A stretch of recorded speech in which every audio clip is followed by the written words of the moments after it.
তোমার চোখে প্রেম। রাত 11টা। রোদ্দুর কফি শপের এক কোণে বসে আছে নীল। সামনের কফির কাপটা ঠান্ডা হয়ে গেছে। ফোনের স্ক্রিনে তাকিয়ে আছে, কিন্তু মনটা কোথাও হারিয়ে গেছে। আজ প্রথমবারের মতো রূপসী আসবে। 6 মাস ধরে চ্যাট, ফোন, ভিডিও কল, সব হয়েছে, কিন্তু সামনাসামনি দেখা হয়নি কখনো।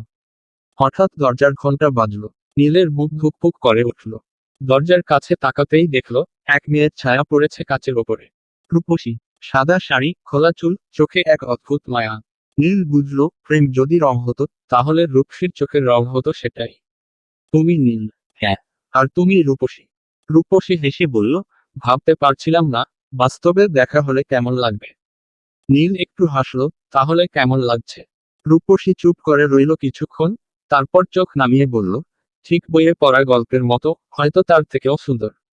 সেই রাতে কফি শপ থেকে বেরিয়ে দুজন হাঁটছিল নদীর ধারে।